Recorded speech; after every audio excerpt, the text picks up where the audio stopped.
Gracious God, creator of the universe, and yet the lover of my soul. Alpha and Omega, and yet I can call you friend. I don't have to beg you for anything, but I can thank you for everything. God, I thank you because this is the day that you have made, and I can rejoice and be glad in it. Thank you for this day of magnificence and glory and splendor. God, I thank you for life, health, and for strength. I thank you for soundness of mind. I thank you for peace, love, and joy. I thank you for the essence of you that envelops me right now, from the crown of my head to the soles of my feet. We thank you for this day of manifestation.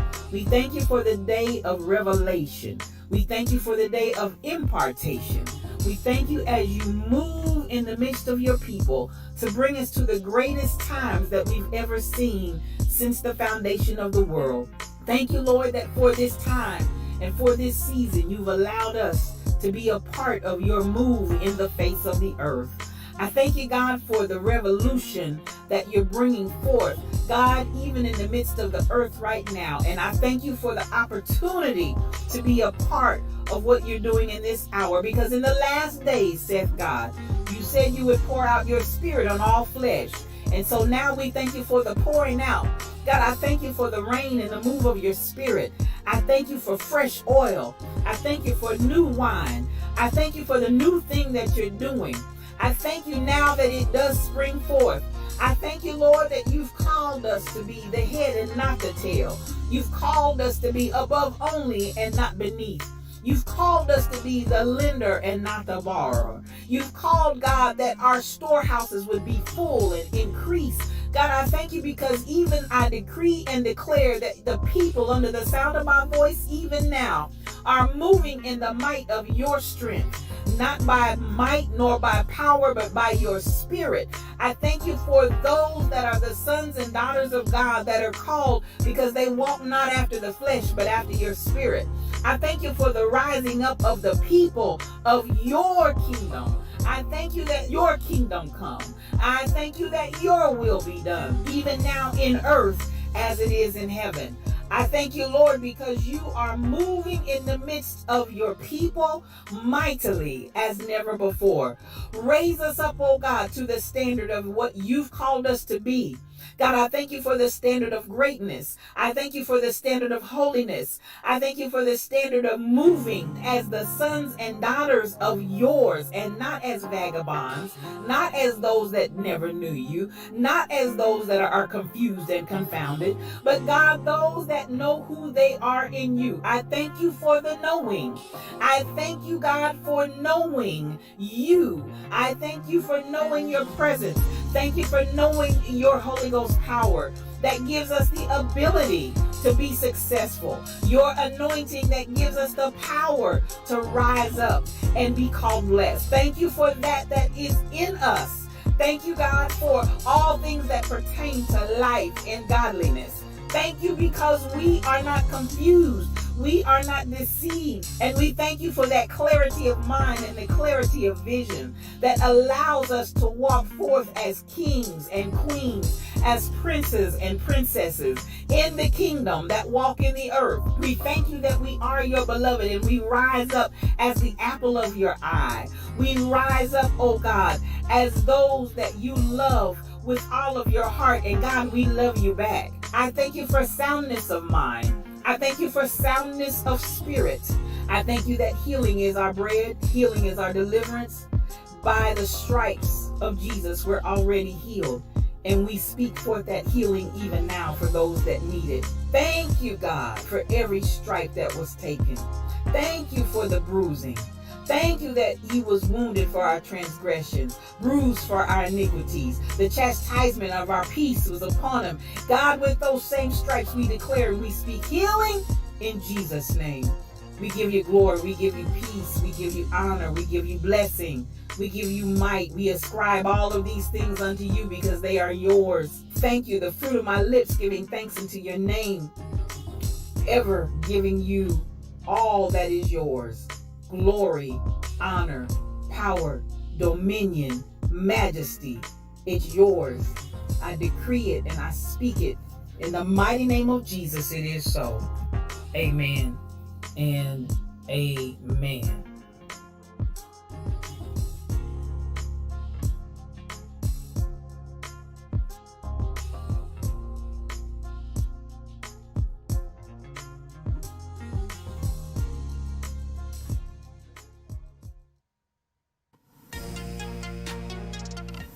Good morning, good morning, good morning.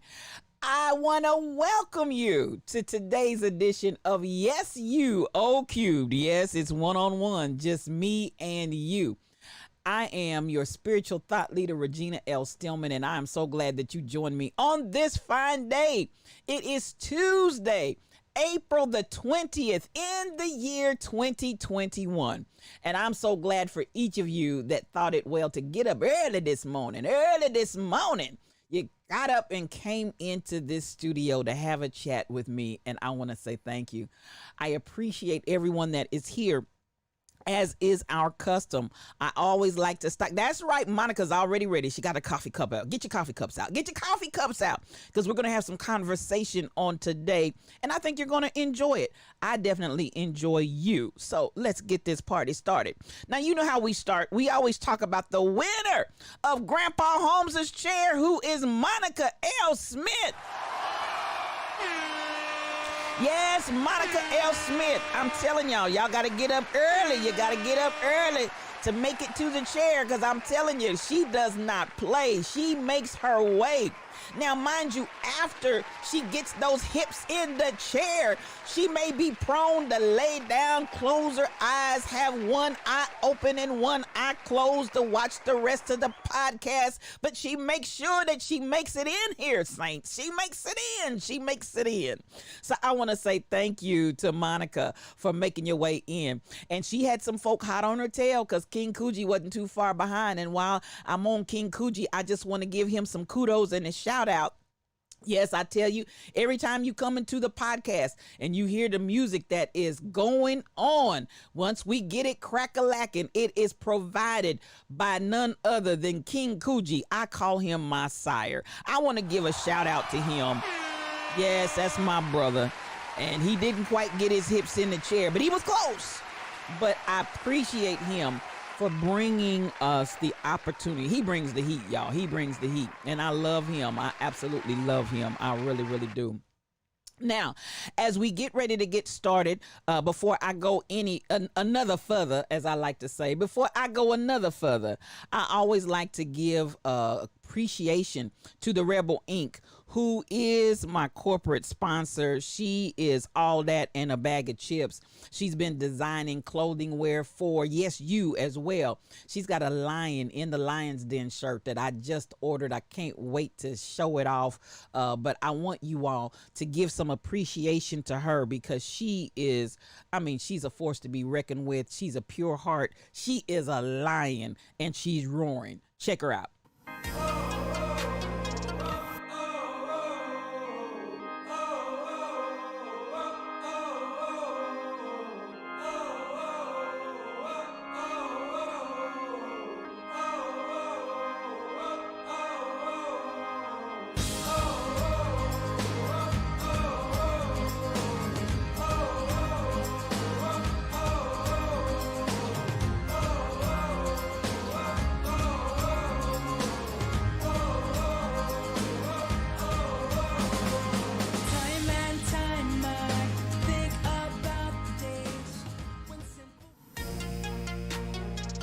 Yes, the rebelinc.com, as Monica L. Smith would say, get you some.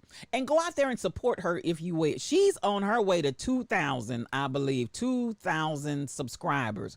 So, I'm so proud of her. She is doing her thing. 2,000 followers. Let me get that right. 2,000 followers on Twitch. She's burning up these Twitch streets, y'all. She's burning these Twitch streets up. And y'all better go out there and get with her. She's got some of the hottest platform going right now, and everybody's coming from everywhere to get on Rebel's channel, deservedly so, because she's doing a marvelous job. So you all check her out, follow her. You talk about some music. Listen, she was on the other day. We all but had church up in there. It was church. I mean, the spiritual, not just the mechanics of church, but I mean, the spirit was moving on Rebels channel as it frequently does. So y'all want to go out there and get you some, because it will bless your life. It will bless your whole life. I guarantee you it will. Now, again, I saw that shout out for King Kuji. Please follow him. I also want to, before I get started real good on this morning, I want to just kind of share that I am involved and appreciate a good friend of mine who is a professor, Dr. Susan. Can't think of my child's last name. Uh, she's my girl. Anyway, I can't think of her name. I'm having a brain fart. We all the way back. We've been friends for years and years and years. I want to give a shout out, and I also want to put something up before we get started. We talk about how can you be a part of something, and this is a day and time when, yes, I want everybody to get involved in some way, shape, or form. And she sent this to me on this morning, and I want to share it with you. I want you all to consider, if you would. She's got a friend that is working on her doctoral thesis. Let me see if I can get this a little bit larger for you all to see. But she's working on her doctoral thesis, and let's go the other direction. I wanted to get bigger, not smaller. There we go. There we go. So this is they're asking for participants. The KU School of Public Affairs and Admin is asking for participants for this particular student, Shannon Portillo, who is doing a research of the pandemic policing and Black legal consciousness. She's asking people to volunteer. She's got an interview that she will do with you. This is going to be used for years to come. So this is a significant opportunity for you to be a part of this particular study, and it will be used academically, and it will be used in other ways as well. So what they're asking, they're going to interview you. It's going to take about 45 minutes to do the interview. This project is a critical part of her doctoral research around anti-Blackness and policing in the United States. This goal of this study is to examine Black persons' experience and perceptions of policing during COVID-19. Now, not just whether you've experienced it personally, but how what you've even witnessed on the television and other things has impacted you and your perspective. Through the use of interviews and theory, this project hopes to offer important insights for how Black persons make sense of an emerging dual epidemic. And the dual epidemic is not just that of COVID-19, but also the epidemic of policing on Black folks, and the epidemic particularly of Black lives dying at the hands of the police. Now, the participants must be Black, they must be African American or African persons. You must be 18 plus adults and have previously or currently reside in the United States. I'm going to read those participant requirements one more time. You have to be Black, you have to be African American and or African persons, 18 or over adults, have previously or currently reside in the United States. And to sign up for an interview, go to JYLEESA Hampton, Jylisa Hampton at J890H019 at KU.edu. I'm going to read that one more time. Get your pens and pencils out. I would love for many of you all to take this study, and anywhere you heard the criteria. All you have to do is be in the United States or have previously been in the United States. That email again is J890H019 at KU.edu. I will put this up on my page as well. And so I want, if you would, I want you that will to go out and be a part of this research study. Again, it's about 45 minutes of your time, about 45 minutes of your life. and it's not a lot to ask. If you would be willing and if you would be so kind, I want to encourage. I plan to go out and do an interview, and anybody else, yes, you, because again, we are looking at ways to change. We want change. If we want change, I want you to understand these types of interviews, even though it's for this student's doctoral program, these types of interviews are codified in book form, and they take these statistics and they use them. How many times have you seen KU University, from a KU University study, where from a University of whatever study, all these different schools? This is how they come about these studies. So you have the opportunity, if you would just give 45 minutes or so, you have the opportunity to be a part of this research study on policing in the United States as it relates to Black people. Black people, please go out there and participate, because I want them to get this right. I don't want them to talk about, and I'm glad she's doing it, where it's only people of color, Black people and Africans, that can actually take the interview, because this gives us an opportunity not to have our reality skewed by somebody else's perspective. And again, that is not from an area or a space of racism. That's from, if you want to know what's going on. I can put it up on IG. I can put it up on IG. I will. I want. Thank you, Sunshine Gypsy, and good morning to you, Sunshine Gypsy. Good morning. So I will put it up, and I would love for you guys to repost it. I would love for you guys to participate, because I want her to be flooded with a good representation of what Black people deal with when dealing with the police. And I know I've got many, many stories to tell. They're not necessarily looking for stories. She's going to interview and ask questions. But I got my own real life experiences. I don't have to talk about what I read for somebody else. I've got my own stories to tell about jacked up policing on Black folk. And this ain't no made up stuff. It's the real deal. So with that, we're going to get ready to move forward. But I did not want to miss the opportunity to spread this abroad. And I will be posting it again, talking about it again from day to day, in hopes that some of you all will take up the cross, go out there and put your voice on the record in this doctoral story for future reference and for benefit. Okay.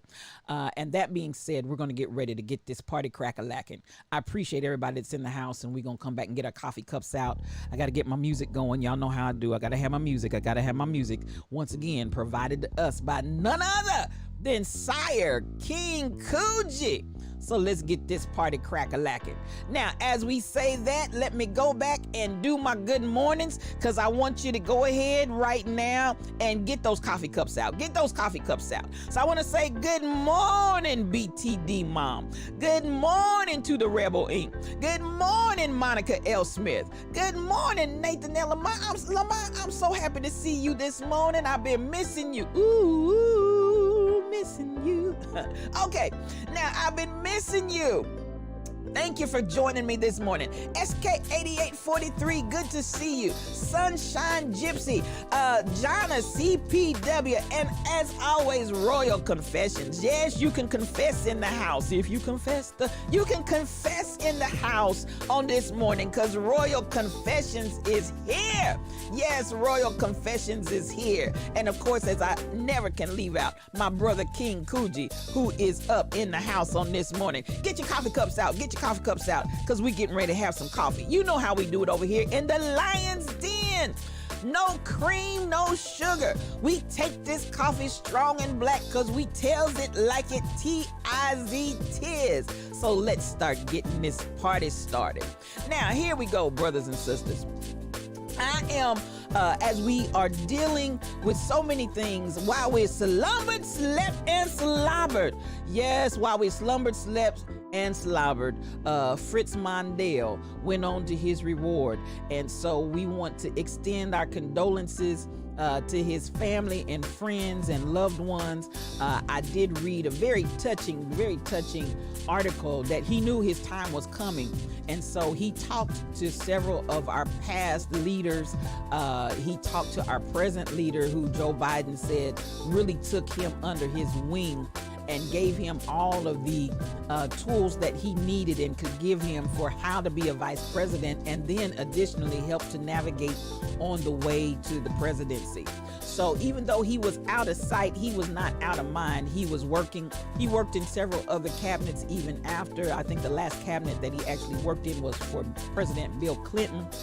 He did his work.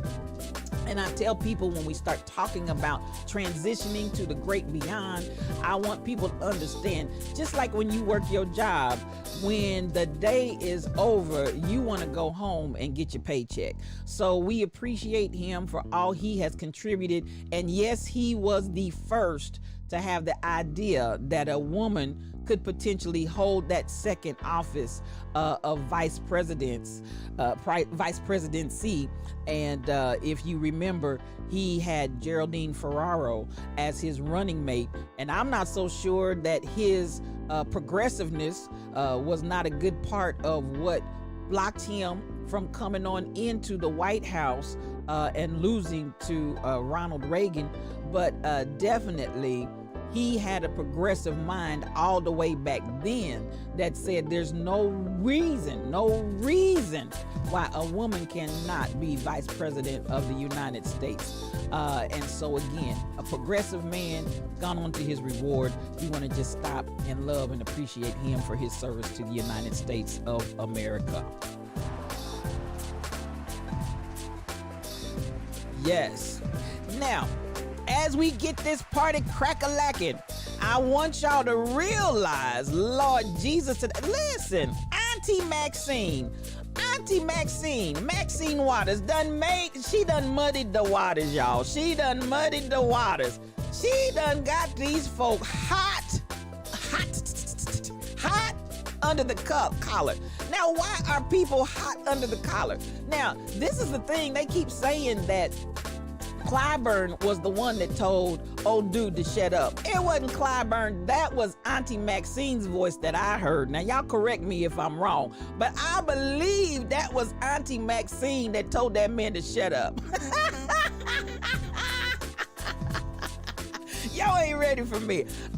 Y'all go back and listen to it again, because I've seen many articles that keep saying that it was Clyburn who was the chair of that committee that told the man to shut up. But I promise to God, I've watched it several. Good morning, Bishop Andrews. I'm so happy to see you this morning. Auntie is back. Jackie's back. For anybody that's seen that movie, Jackie's back. Auntie Maxine said, listen, we have listened to you, Jim Jordan, in all of the auntie squad. Come on, Sunshine Gypsy. The auntie squad. Yes, Rebel, the auntie is back. I was like, I've been saying, where is Auntie Maxine? I haven't seen her. I haven't heard her. Where's she at, y'all? Where's she at? Auntie said, I've been over here incognito. I've been over here incognito. I've been over here just waiting, and I just been trying to be quiet, but I just can't be quiet any longer. I can't keep silent anymore. Shut up, Jim.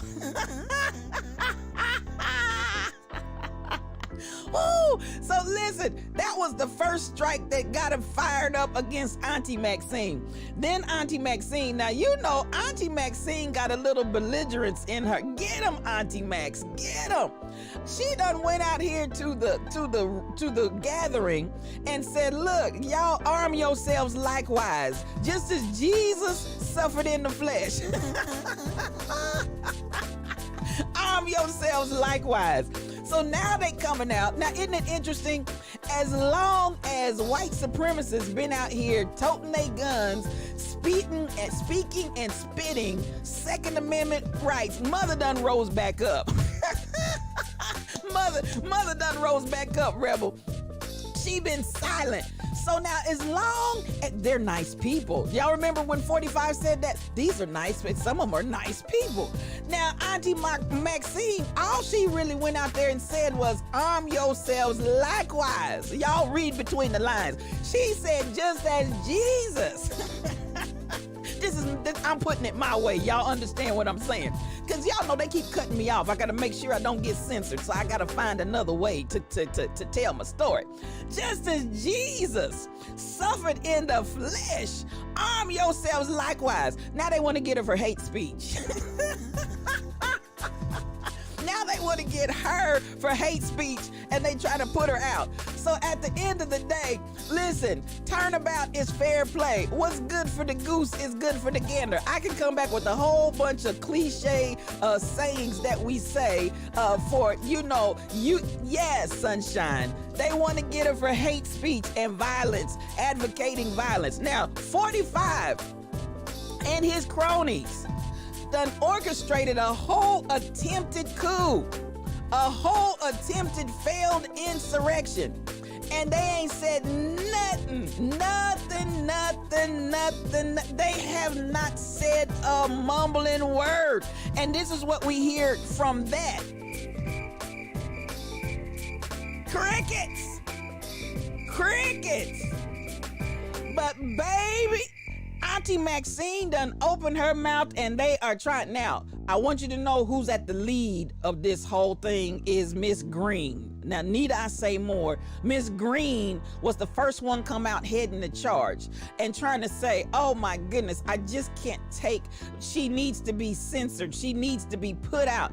Turning the tables, so they think. You right, Sunshine Gypsy, because listen, it ain't going, it's like the Bible said, no weapon. Fred Hammond sang it. No weapon formed against Auntie is gonna prosper. Because at the end of the day, you got the Auntie Squad, Sunshine Gypsy, the Auntie Squad, and it's a whole lot of people that at the end of the day, I just want you to understand, if you're gonna try to come with some mess like that, Joel Johnson Cornito, good morning to you. Good morning, good morning, good morning. I'm glad you're out at the pub. Have a good time. I love you, man. Thank you so much for stopping in and dropping by. Now, Auntie Maxine, you want, and I'm gonna tell you what made him mad, in my opinion. This is Yes You OQ one-on-one, just me and you. It's my show, and I can say what I want to say. They mad because she told that joker to shut up. They couldn't take it. Listen, the Saints are mad because a black woman told that racist white man in front of the nations to shut up. The Saints are mad. They can't get glad, baby. They mad. They look, she has got to go. Maxine has got to go. So they just stewing in their own juices. So at the end of the day, I'm like, y'all get y'all stuff together. Auntie Maxine ain't going nowhere, and you surely not gonna get her out for hate speech. No, not as much hate speech as y'all been doing, and you're surely not gonna get her out for inciting no kind of negative activities. She just told them folks to arm themselves likewise. So at the end of the day,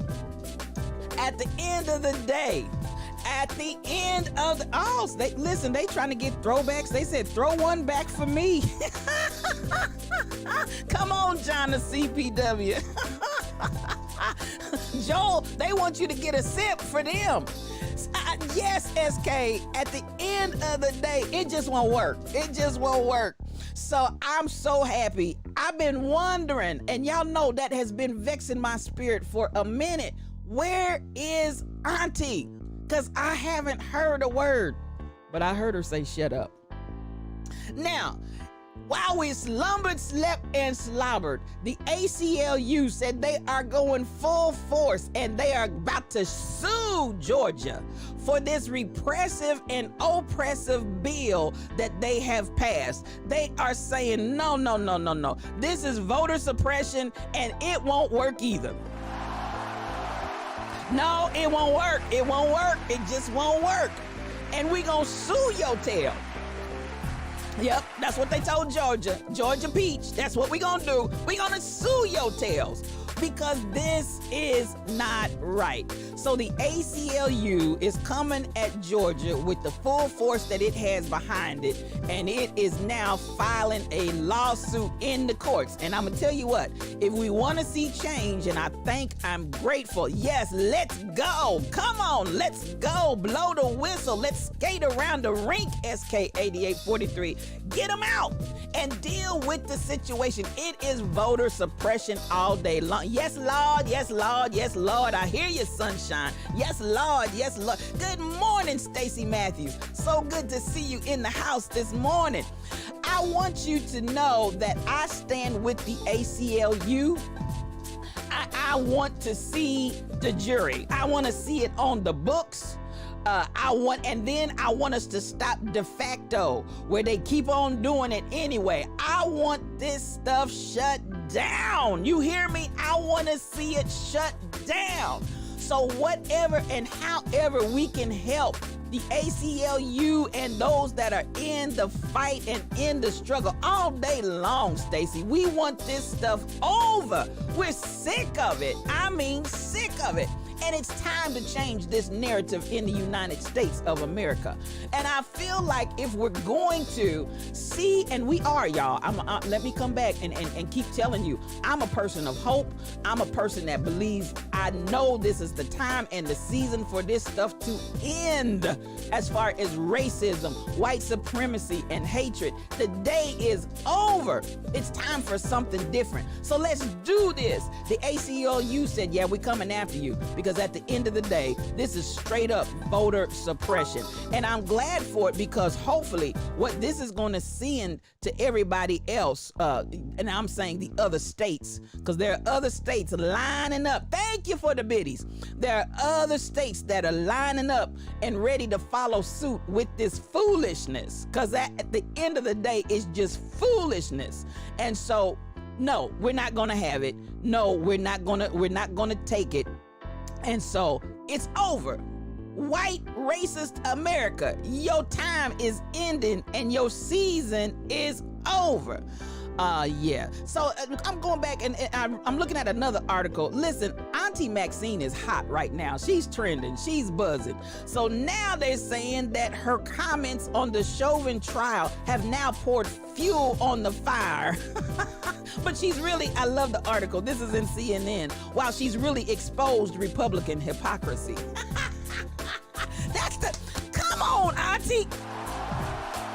Come on, Jesus. Come on, Maxine. Oh, Maxine. I'm loving you, girl. Come on, Maxie. Maxie's back, y'all. Maxie's back. And again, all we're doing is exposing hypocrisy, because at the end of the day, y'all, this is a whole lot of hypocrisy going on. And so as we call it out, I'm telling you, not afraid to speak. It's huge. You've got to not be afraid to speak. And that's what I've been looking for, Auntie Maxie.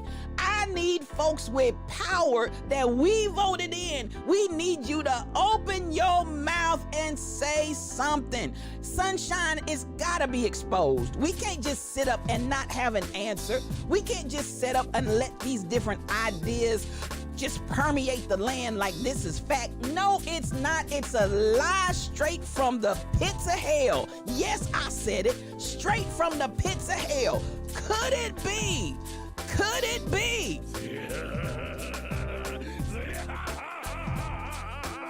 The devil. Baby, it ain't nothing but that old slimy devil. So at the end of the day, I'm so glad that there is an answer. And this is what I want. See something, say something. Come on. See something, say something. That includes our ain't nothing but that old slimy devil. That includes our elected officials. Don't sit up there like bumps on the log and raking money in your pockets and forget about the people. We need you to speak on behalf of the people. Yes, I know you might be doing legislation. That's fine and good, which we don't know what's going on. I want some more transparency about what's going on out here in these streets, up there in the Senate, up there in the House. I want to have more transparency. What y'all doing up there? What y'all doing up there? Just like the governor in Georgia want to sign this type of stuff in closed doors and don't want we knocking on the door. Yes, we are. We're not just like my girl that got arrested. Yet we knocking on the door. I need you to say something. So listen, Auntie Maxine is finally, ooh, thank you, Lord. I don't know what happened to my girl. I don't know where she went, but she's back. She is back in full force. And so I'm finally able to breathe a sigh of relief, Jesus, because somebody has opened their mouth and said something. And, you know, I'm no closed doors, Stacy. We tired of this behind the door. We made a deal and we can't see what's going on. I want to hear the deal. I want to hear the conversation. And before you say yes to it, I want some communication on it. Come on with them coffee cups, SK. Stop doing this stuff behind closed doors and let the people that you supposedly represent, let us see, hear, and know what's going on, because y'all know a lot of this stuff y'all doing is just dastardly. You know it's just dastardly. That's why you're behind closed doors. Open the door. Let the window up and let the sun shine in. Come on here. Come on. Let the sun shine in. We're done with behind closed doors. So Auntie is time to bust the doors down. You better ask somebody. Thank you. Get your coffee cup out, sunshine. Because listen, y'all know how we take this coffee. We take this coffee with no cream, no sugar. We take this coffee strong and black because we tells it like it T-I-Z-Tiz. Yes, we do. So we want these closed door sessions open to the people so we the people can tell you and express to you what we want for our lives. Because at the end of the day, it impacts us. Don't forget that. And we voted you there for a reason. So listen, Auntie's back. Thank goodness. And I was just scrolling on down and I saw, listen, she's upsetting the fruit basket. Get that coffee cup out, Stacy, because we're telling it like it T-I-Z-Tiz. Now, listen, it's cold outside. The weather outside is frightful. Let it snow, let it snow, let it snow. We are almost at the end of spring, and here we come all across the country. A large portion of the country right now woke up to snow. Oh my goodness, we woke up to snow, and my spirit said, no, Jesus, we don't want snow. Can you heat it up a little bit? Now, they're saying it's not going to stick here where we are because the ground temperature is too high, but baby, it's coming down. Colorado was getting 2 inches an hour. 2 inches an hour. If I have anybody in here in the Colorado area, jump on in and tell me again what it's like up there. But it was reported to me. We do need to shut the window from the snow. There you go. We do need to shut that window, Stacy. We do need to shut that window because, baby, it's cold outside. Snow all over the land. Y'all know this is just some of the craziest weather we've ever seen. And I told you, the earth is upset. The earth is angry. The earth has said, listen, y'all been mistreating and abusing one another and us long enough. Spring, where you at? Where you at, Spring? Where you at? Where are you, SK? I just want to know, where are you? We want the heat. Dun, dun, dun, dun, dun. Gotta have that heat. Boom. We want the heat. We want the heat. At the end of the day, can we please, sir, can we get some heat? Well, we're going to make it through. They're saying it's not going to stick and it's not going to last. Now, Colorado, that's a whole nother situation because 2 inches an hour ain't no joke. And I want Colorado to know you keep that stuff up there. We don't want it over here. We don't want it over here. Y'all keep that snow up there, please, would you please? We don't want it over here. I want to continue in the mindset and the trend that our ground temperature is too warm and it's just gonna fall and look pretty, but it ain't gonna stay. So, you know, it's kind of like those family members that kind of get on your nerves and they come to your house to visit, and it's like, okay, you can come in and visit, but you ain't gonna stay. Yes, it ain't gonna stay. We don't want it to stay. So at the end of the day, the weather, while we slumbered, slept, and slobbered, is a huge part of what they're talking about right now, because snow and freezing cold is all over the place. All over the place. And people are trying to figure out how and what are we gonna do? What are we gonna do, children? What are we gonna do? Now, we're looking at, and I'm trying to go through some different, Oath Keepers officials are bragging about having active duty officers in the far right group. Your dog looked at you like, what in the whole heaven and earth is going on? Your dog is confused. Your dog is like, what this is the wrong time for this kind. And I know you're not sending me outside to do my business in that. It's cold out there. Yes, even the animals are confused, y'all. Now, the Oath Keeper is proud and bragging. You know, this is the kind of stuff. But you want Auntie Maxine out and want to say she's inciting negative energy by her comments. But we keep having to hear from Boogaloo. We keep having to hear from Oath Keepers. We keep having to hear from 45 and his people. And we just have to, this is the thing. You have to bite your tongue and bide your time. And I say bite your tongue, again, we're not afraid to speak, but I'm saying you just want to go off. That's what, when I say bite your tongue, when you just want to go absolutely ballistic and go crazy. You just have to hold your peace and not go all the way to the left and go all the way off. Stacy, they need to be gone. I don't know what kind of oath they keeping, but the oath needs to leave. Bragging, and this is what I wish would happen. I wish, as far as 45, don't give him any airtime, don't give him any press time. The Oath Keepers, don't give him any airtime, don't give it, because here I'm looking at his face and he's sitting there like he's picking and grinning and just as happy as a tick in a dog. And I'm looking and I'm saying they're enjoying the notoriety. And this is the thing that we have to understand. The notoriety on both sides that some folks are running after so people can know my name, so that I can make some money, so that I can do this, that, and the other. I wish that we were not a society where we push and allow these people that are just chasing notoriety and doing dastardly deeds. I wish we would shut it down.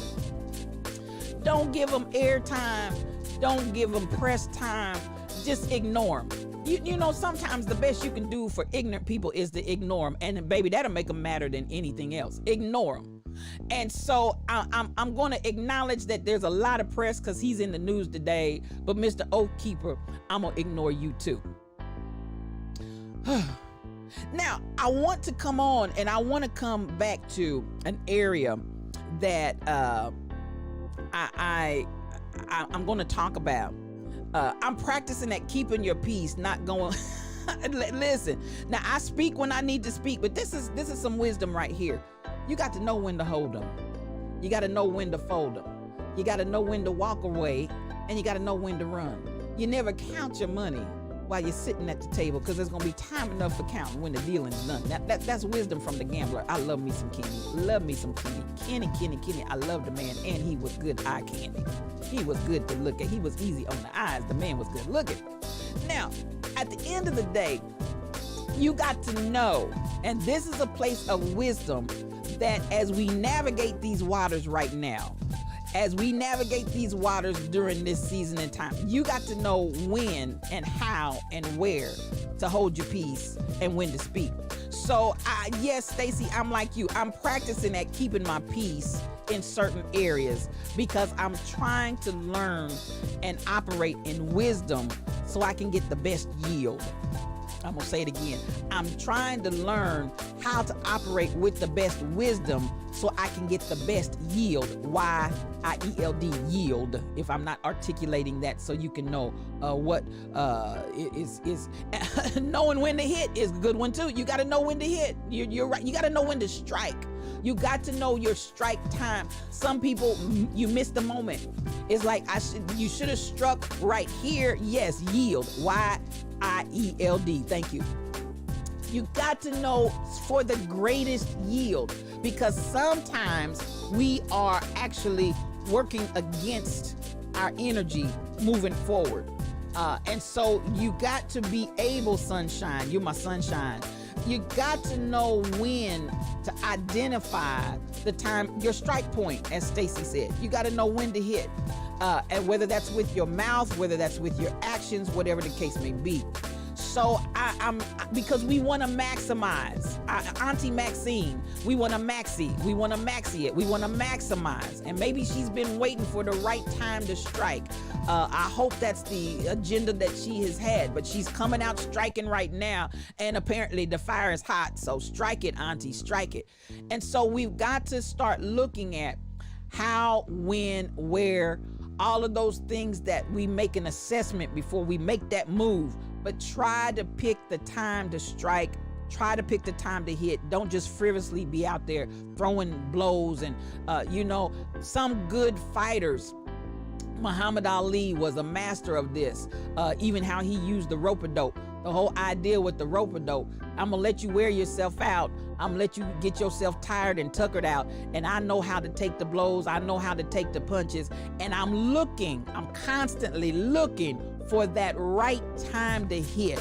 I'm constantly looking for that right time to strike. And the next thing we would know, Muhammad Ali would come up off the ropes on the rope-a-dope and land that one good punch, y'all. And honey, have them people spinning and dizzy and down on the mat before they knew it. So I'm trying to learn how to use strategy. Come on, that's strategy. Let's strategize, because it's happening. This era of the end of racism, it's happening. Focus that energy like a laser. Come on, SK. Focus that energy like a laser. The transition is happening. Now we got to pay attention. And yes, we may have done the rope-a-dope all of these years, but now it's time. When the time is right. And y'all know Ali he'd be weaving and bobbing. He did all of that. But when he came up and landed that punch, when he came up with that uppercut, when he came up with whatever, when Auntie Maxine strikes, baby, you better duck, Teresa. Good morning, Teresa. You are right. When Auntie Maxine finally comes out with that punch, and honey, she's known for the uppercut. When she comes out with that uppercut, baby, she gonna land it. She's gonna land it right on your chin and send you up in the air, reeling backwards, and land you down on the ground. So you looking up, seeing stars, stripes forever. And the next thing you know, strategize, identify, and deploy. Come on with that, Stacy. We got to pay attention to how we operate out here in these streets, because at the end of the day, I'm going to say it again, like Auntie Maxine, maximize that thing. Maximize it. So I'm looking and I'm observing everything that's going on, and I'm saying, okay, thank you for coming out. It's time. It's time to make that change. We are the people that can do it. Yes, you are the people that can do it. Now, I'm going to come on to the story that I think is going to obviously be the story of the day and the next few days, and that is the reality that the jury in the George Floyd murder. Thank you for liking the stream. Oh, I didn't say that. If you would, please like the stream. Please share the stream. Thank you, Teresa, because I actually forgot about that. Please like, please share, please subscribe, and please comment, because all of these things are helping us in that algorithm world to be able to expand greater and greater. And our expansion is going out, believe it or not. Just since you all have been doing it, we have expanded tremendously. And so for that, I want to say thank you. Now, I'm looking at the story. Thank you for hosting the stream, Sunshine Gypsy. I appreciate you. I want you to understand, we're about to look like an occupied state. Yes, we are about to look like an occupied state. They have called out the National Guard. Every time I turned on the TV during the night and I looked, every time I looked, there was more and more military presence everywhere, not just in Minneapolis, everywhere. Baby, they calling out the peoples. You hear me? They calling out the people. So at the end of the day, National Guard in many states have been activated and they're getting in position. Why? Now let me come here. I said this to a few people in my close inner circle, but I'm gonna share my particular opinion with you. Regardless to how the jury finds, whether they find him guilty or whether they release him, there's going to be upset. Now, I'm not tripped out about that, because I'm gonna go and I equate the moment that we're in right now. And hear me when I say this. This is why I keep saying it's happening. It's happening. It's happening. My iron is on here. Royal Confessions. That's my iron sharpens iron. It's happening.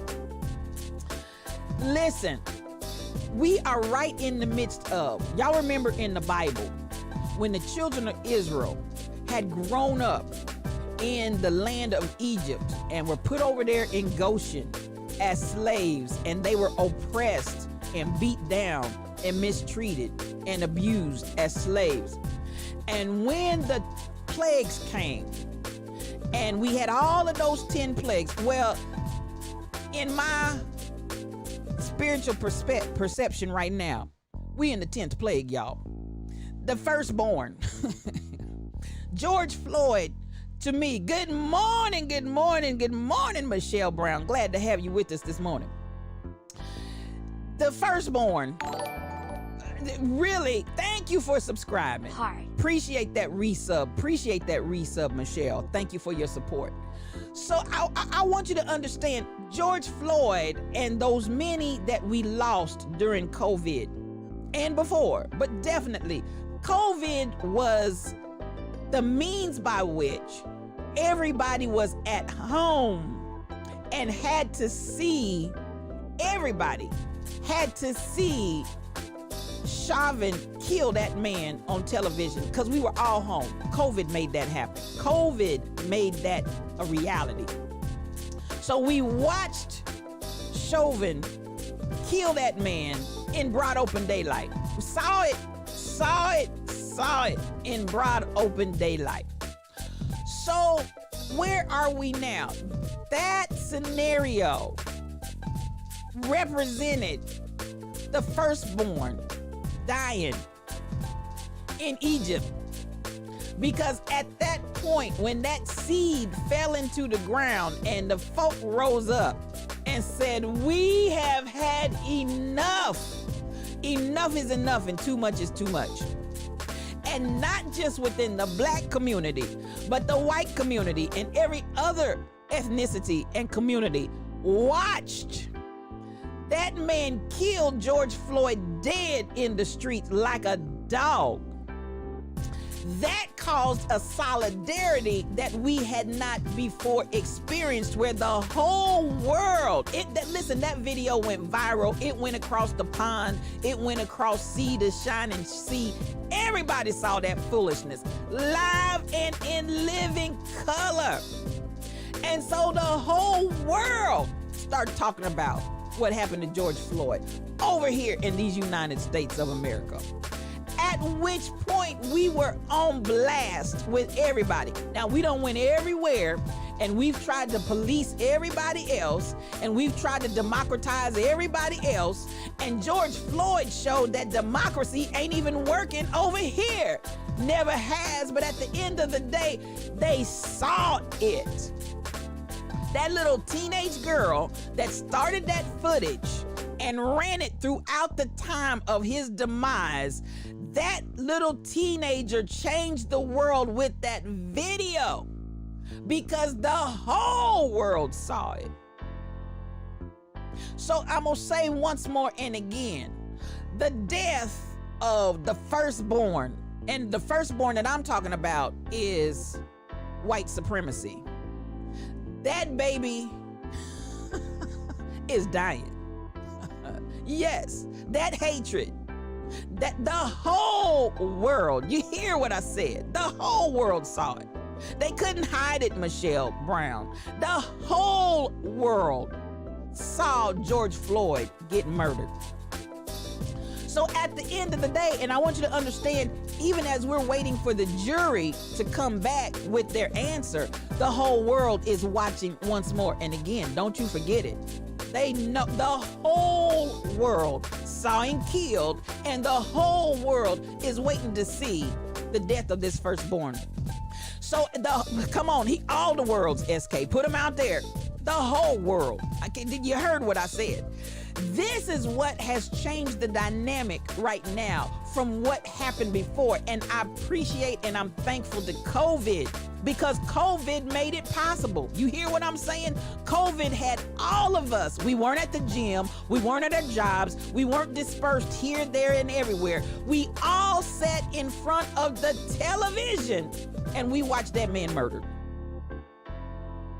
Now, as we leave the fact that the whole world saw it on your brains, I want you to understand, thank God that that baby is dying. We talk about racism. We talking about white supremacy. That baby, the firstborn, because that's the firstborn that came in this country. They came with racism. They came with hatred. They came with genocide. They came with all of that mess. I started to say heresy, but I was like, heresy? And it's like, yes, heresy. Even that religious, evangelical teaching to keep people in suppression and keep them as slaves and keep them working because Jesus wants it this way. Honey, all of that came when they came. They brought it with them. They brought that mess with them. And sunshine, it was a pandemic blessing. Come on, y'all. Now see, y'all get ready to get me started. It was a pandemic blessing.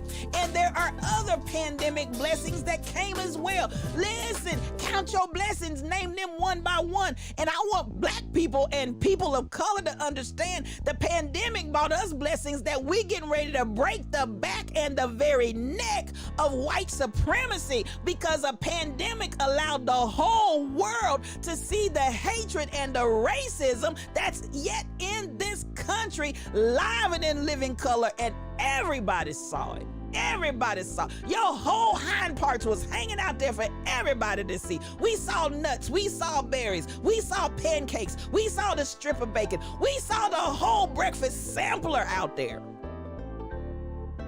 Your whole hind parts, everything was just hanging out there. Bacon and eggs, it was all just hanging out there. And yes, sunshine, there has to be a breakthrough. And this is it. I'm telling you, this is it. This is it. This is it. This was orchestrated by design. Don't think it just happened. Don't think it was by accident. God knows what God is. The breakfast sampler is back, Nathan Lamont. I had to bring it in for you today. I had to bring the breakfast sampler back. Yes, we saw the pancakes. We saw the strip of bacon. We saw the eggs. We saw the sausages. Yes, we saw it all hanging out there, live and in living color. The whole world saw your hind parts. Oh, thank God, thank God, thank God. Because sunshine, there has to be a breakthrough. This is going to be how it's going to come about. So yes, they're calling out the National Guards because they know either way it goes, potentially, this is the straw that's breaking the camel's back. Oh, and I'm grateful. I'm grateful. I don't know about you, but I'm grateful. I am. Because just like that last plague of the firstborn dying, that's when Pharaoh finally had to come to his senses and say, y'all get your stuff and get my stuff and y'all get out of here. Everybody benefits when hatred dies. Come on here, SK. Everybody is about to benefit in this season. It's happening, y'all. It's happening. So when I look at the jury out debating about the outcome of this scenario, I'm not upset because scenario, that's a new S-I-N, scenario. This is a scenario. honey, the Holy Ghost just keep bringing stuff to me. This is a scenario, and this scenario is getting ready to change the world. Not just the scene, S-C-E-N, but the S-I-N, the scenario. We done with it. The scenario that we've had to live over and over time again. Kill us, kill us, kill us. Fill in the blanks with the word, the name of the person. Fill in the blank with the location. Fill in the blank with how old they were. But we've had this sin, S-I-N. We've had this scenario over and over and over again against black people and people of color. And this scenario, S-I-N, this scenario is about to end. Michelle, it exposed them in every aspect of our lives. Yo, corporate, and that's the truth, corporate jobs had to clean up stuff. Corporations that who before didn't care. Now, I'm gonna say it like this, and you hit a good nail on the head, Michelle, because remember, all the way back in 1963, the last speech that Martin Luther King gave on April the 3rd, he was calling Coca-Cola out then, and all of y'all drinking this Coca-Cola, I need y'all to think about it, because from 1963, the man was calling them out for their racism and their funding of racist behaviors and racist groups, and y'all still wrapping your lips around that Coke bottle. Right up to the present with Georgia. Now, finally, they did come back and renege and back up and say, hey, this ain't right, but your money's already over there, Coca-Cola. Your money's already over there. However, what you did, y'all woke up a whole lot of corporations to realize, because listen, they realize this scenario, S-I-N, they recognize this scenario is ending too. And they're starting to wake up and realize, listen, brethren, we about to be on the wrong side of this. We better wake up and smell the coffee, because this time around, these folk ain't playing this time. It's happening. The baby has been alive a long time, but Pharaoh's firstborn is dying up in here. We got to get on the right side of this, brethren. Come on, SK, get your coffee cups out. No cream, no sugar. We take this coffee strong and black, because I tell it like it T-I-Z, tis. They realize in this hour, something's different this time. Yes, they did this in 1963 and 1964, but something's different this time. We continue to do it on through the 70s, 80s, 90s, 2010, 20, but something's different this time. This scenario is not working this time, and we about to come out looking stupid. We got to get on the right side. Good morning, Lynette Dickerson. So glad to have you. Get your coffee cup out, girl. Something different this time, because listen, I see over there in Goshen, I see the children of Israel packing their bags. I see the children of Israel. Listen, and this is just like them. We need a feast of Passover. We need a feast of Passover with unleavened bread, because we ain't even got time to let the bread rise, because baby, we getting up out of this bondage. We're getting out of this oppression. We're getting out of this negativity. We're getting out of the whole level of poverty. Listen, it's a new day, because we are on our way to the promised land. Y'all better ask somebody. And it's not going to happen. It's happening. That's why they got the popo sprinkled everywhere, because it's happening, beloved. And I'm gonna say it again, regardless to how the vote goes, regardless to whether he's guilty or not guilty, baby, it's happening. Because even if they find the man not guilty, we're gonna come out quicker and stronger. And at the end of the day, the whole world, I'm gonna keep saying that, come on, sunshine, with your coffee cup. The whole world saw it. And at this point, if they come out with the not guilty, the whole world is coming down on the United States of America's hypocrisy. Y'all ain't buying what I'm selling. Because at this point, as we speak, Stacy, it's going on as we speak. And we coming out of, and did you hear what I said? Pharaoh didn't just say, take your stuff and get out. Pharaoh said, take your stuff, take my stuff, take any stuff you want, just get out. And I'm here to tell you, Pharaoh ain't gonna just tell us, get your stuff. Y'all talking about reparations. Yes, we need that too. He's not just gonna say, get your stuff. He's just gonna say, get my stuff, get your stuff, get any stuff you want, get out of here, because ain't nothing we can do with you. Because you're free at last. Free at last. Thank God Almighty, free at last. Y'all better hear me this morning. It's happening. It's happening. It's happening. And it's one of those things, if you've ever had a situation in your life where you realize that something's happening and you get to that point where you know it's no return, it's no going back, there's no reversing, it's happening. It's so far in the process, ain't nothing that can be done to reverse this process right now. It's happening. And the impending outcome is on the horizon, ain't no going back.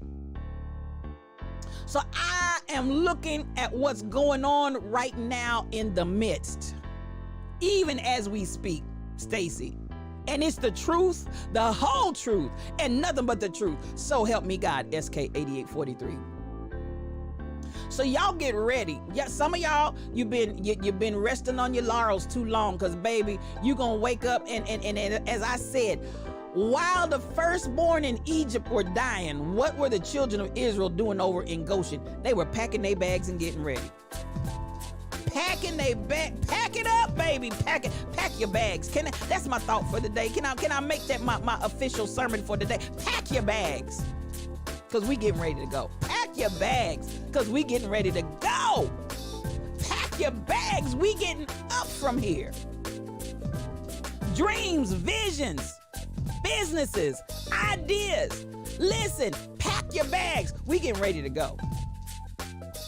Listen, we ain't got time for the bread to rise. Don't put no leaven in there. Ain't got time for it to rise. This is unleavened bread. This is a season of haste. Haste. Get your stuff and get it going. Come on here. I gotta talk to all my slowful procrastinators. Haste, haste, get your stuff and get going. Feet don't fail me now. Come on, Nathan. Haste, with haste. Get ready. Get up out, pack your stuff, and don't forget to pack their stuff too. Because listen, they didn't just go out the same way they came in. They went out with wealth and abundance. I'm talking. This is your spiritual thought leader, Regina L. Stillman, and I'm trying to tell you, pack your bags, because it's happening.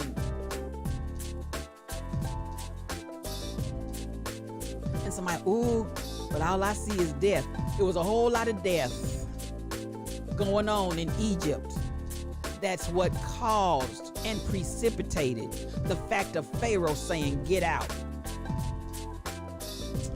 And I don't know, there's just something purging about it. I don't know why, because we cannot seem to understand life and life more abundantly.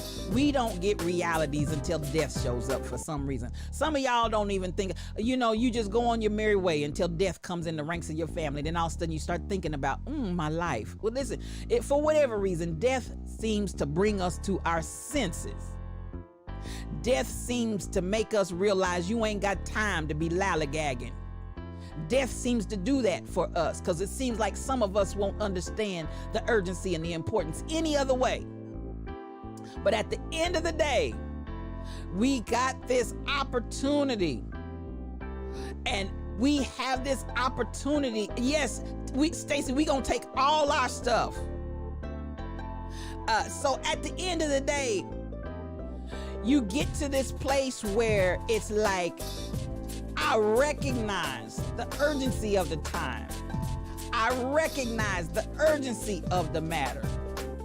And don't make it where you won't prepare and all you're doing is reacting. I need you to be proactive. They were being proactive when they say, listen, we're going to have this meal together because we got to eat before we get up out of here. Because in the morning, when I rise in the morning, when I rise, we got to be ready to move. Ain't no time to be getting up talking about, can I get breakfast? Can I get the breakfast sampler, Nathan? Can I get the breakfast sampler? Ain't no time for breakfast sampler in the morning when we rise. In the morning when we rise, matter of fact, we ain't even going to go to sleep. There's a word right there. Stay woke. Don't even go to sleep. Stay woke. Stay woke. In the morning, we just gonna get our stuff and get up out of here.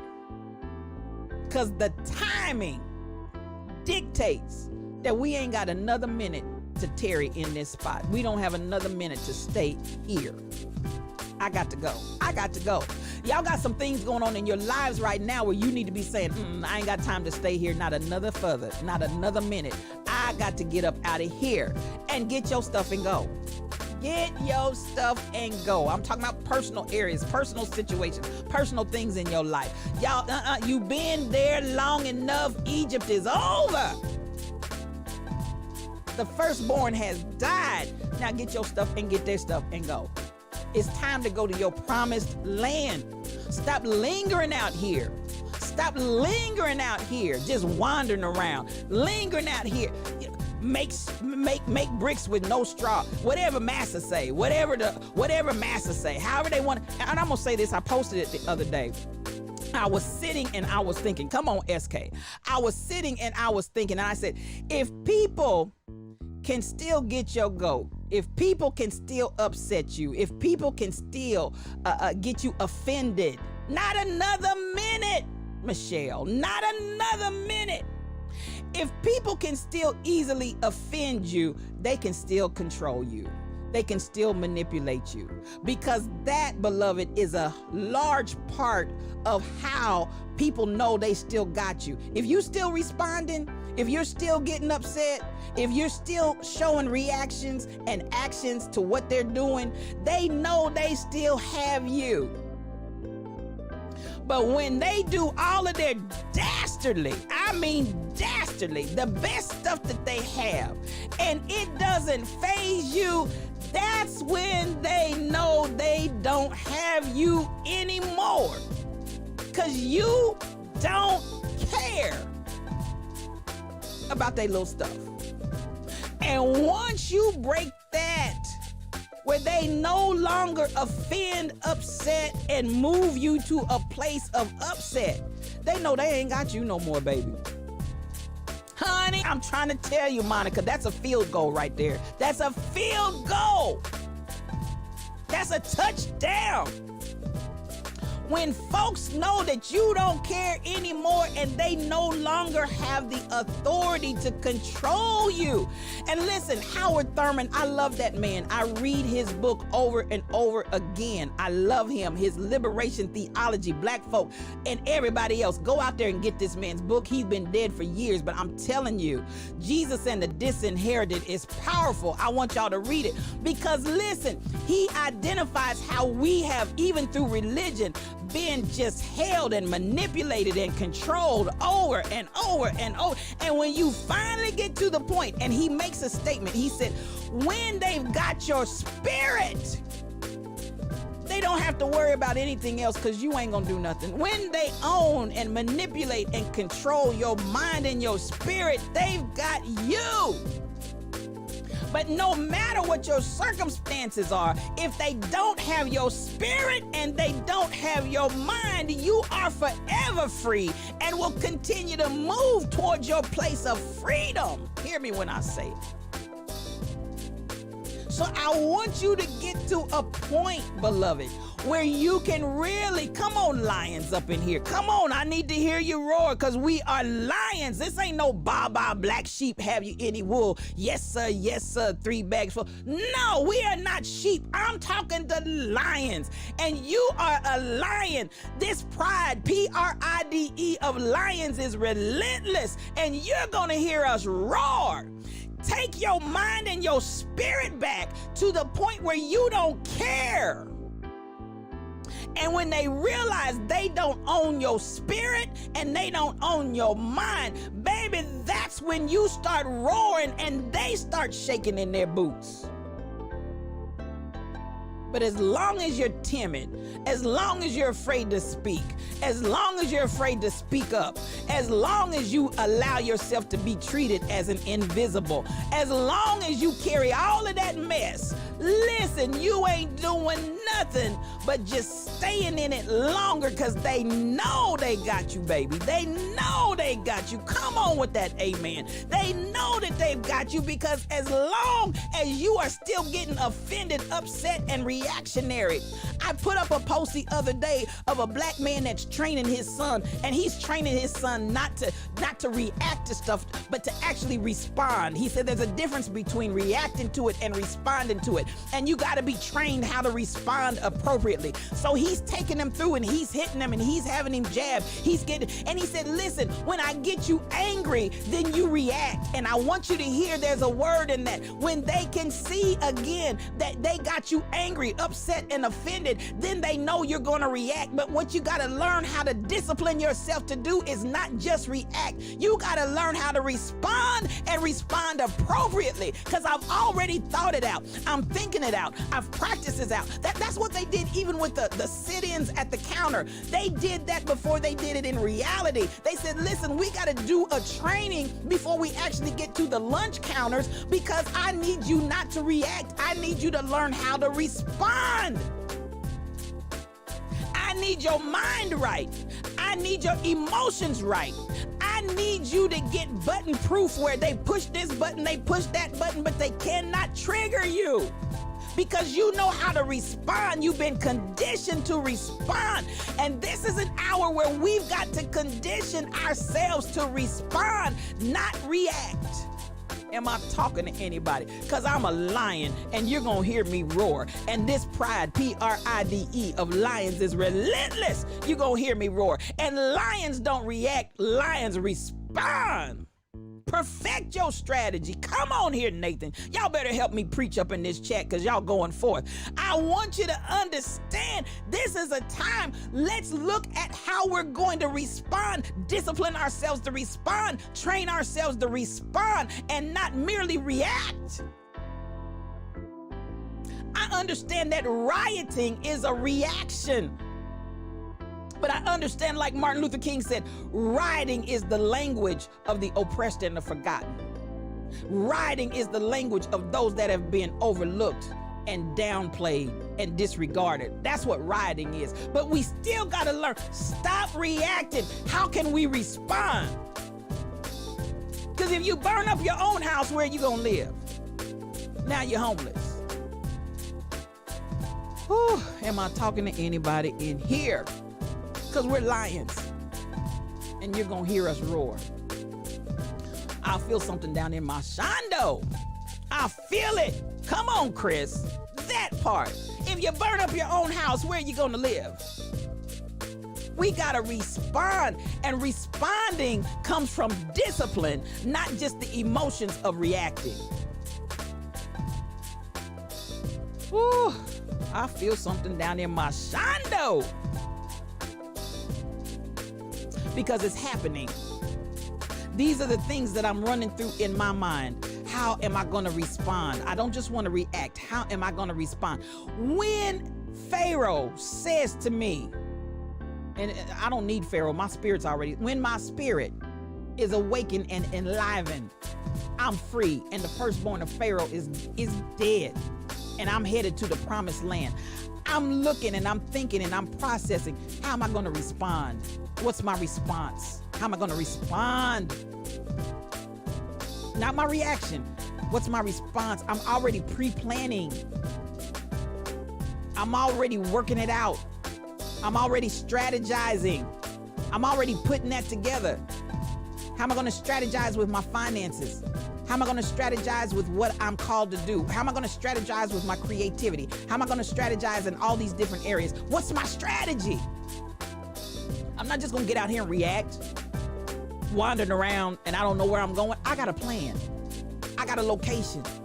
I got an understanding of how I'm going to follow the cloud by day and the pillar of cloud by night. I know if I just Follow the spirit. Now that's where I really want to go. Spiritual thought leader. This is Regina L. Stillman, your spiritual thought leader on today. I want to encourage you as you make your plan, as you get all of your stuff together, then make sure as you go with your stuff that you done packed up on your way to the promised land, make sure that you follow the pillar of cloud by day and the pillar of fire by night. Make sure that you're following the spirit, and I promise you, you will get to the promised land.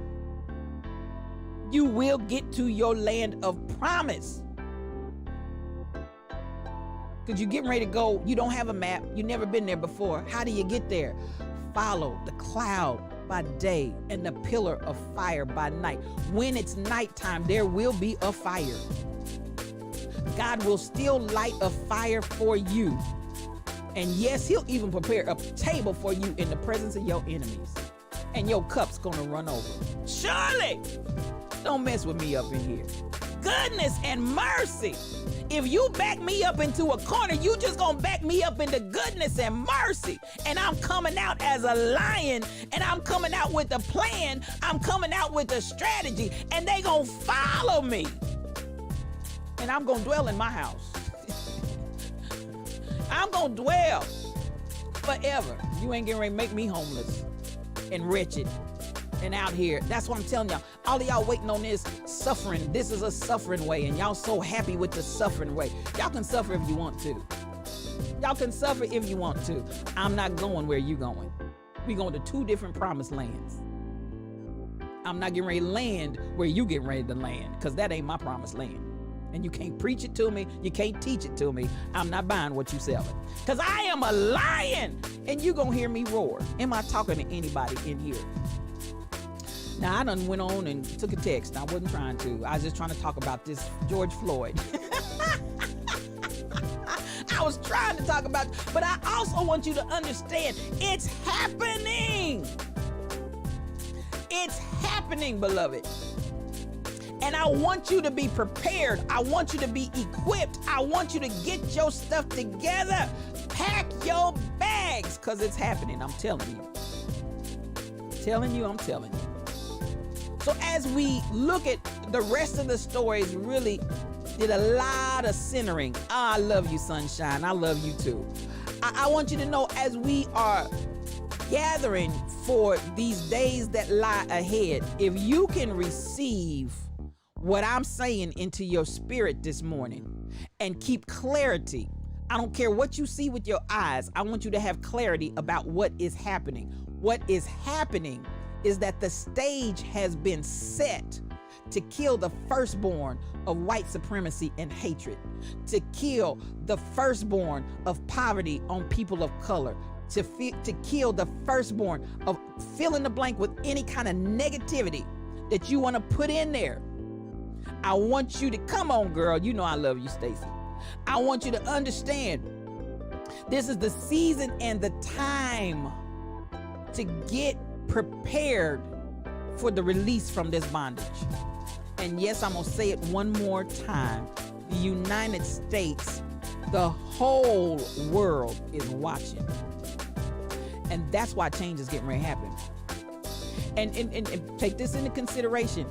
If the United States missteps on this one, no other country's gonna let us come back on their land, in their territory, and tell them nothing when we drop the ball on this one. Hear me when I say it. They know there's a whole lot riding on this, because the whole world watched when you killed him, and now the whole world is gonna watch when you do whatever you do with this man. And all of the actions that follow thereafter, the whole world. You hear me, Stacy? This isn't isolated. They weren't able to keep this one under wraps. It blew up. And I'm going to say once more and again, I'm grateful to the little girl that videoed it, because this didn't get kept under wraps because the police didn't release the video. That's what's going. Now, understand, even with my little baby up there in Chicago, that didn't just happen when we saw it. It happened days before, and we didn't see it until Chicagoans demanded release the footage. Then when the police released the footage, then you had the aftermath. So they've already understand from the day that they killed that little boy, with his hands in the air. To the time that they released the footage, they were trying to do whatever they could in damage control. Believe that. They were trying to do whatever they could in damage control. But when this little girl released that video via the internet with no regard for whether or not Chauvin and his police officers were going to show body cam or whatever, it didn't matter, because that video on the internet went viral and they couldn't shut that down. They couldn't shut that down. So baby, it had already gone everywhere and they didn't have time to get their little lies together. And that's why, if you notice, even the Minneapolis police are basically coming out saying he didn't follow protocol. Now, had they had time to do their little devilment and their little dastardly deeds behind, if they'd had time, y'all, if they had had time, they just didn't have time. If they had had time to do, baby, it went like wildfire. You hear me, Michelle? It went like wildfire and they couldn't. Listen, my grandmother used to sing a song, there'll be a fire one day that the firemen can't put out. Well, baby, that little girl, she put that video on Facebook and they realized there was a fire that day that the firemen couldn't put out. And as a result, they didn't have time to go back within the department. They didn't have time to go back and do this and that and the other. Baby, they were already behind the 8 ball before they knew what hit them. Thank God, thank God, thank God. And so with no preparation and no pre-work done, baby, it was out there live and in living color. And the whole world saw it. I'm gonna say that once more and again. So at the end of the day, I'm looking and I'm excited because this is the difference and this is the turning point and why it's happening. Now, again, I'm gonna say this, pack your bags and I'm gonna get up out of here. I'm gonna close out just real briefly with my word of the day. Police departments need to be abolished, Stacey. They need to start all over again. They need to start everything from scratch because what we currently have, I said it the other day, it was created in racism. It was created to protect and perpetuate racism. And I don't know when y'all think it suddenly got right. That's the amazing part to me. Where do we think it suddenly got right? Because we got new people in? No, because recognize this, the folks that are going out here with these racist rants, killing up multiple people, these mass shootings, these are young kids. These are young kids. Rittenhouse or whatever his name is, he wasn't even of age. He was underage. Nathan, that part. These are little kids. I told you the other day, the video that I watched of this 20-something blonde-haired, blue-eyed girl talking about white folk don't belong in jail. These are young people. Now, don't you fool yourself, and y'all quit lying. Quit lying. I don't know where they got that from because I didn't teach it. Yes, you did. Quit lying. You taught it. Your grandmama taught it. Listen, quit lying. These kids didn't just come up and it skipped your generation and all of a sudden your kids and grandkids are talking racist. Baby, you taught them that mess. Quit lying. Could it be? Y'all ain't ready for me. Could it be?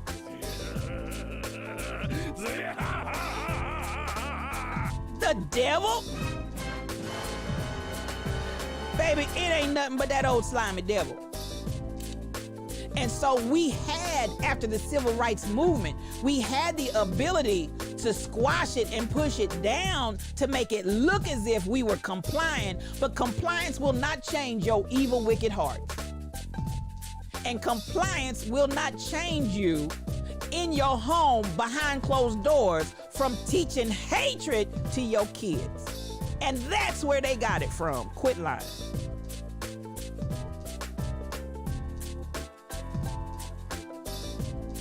I said what I said, and I meant what I said.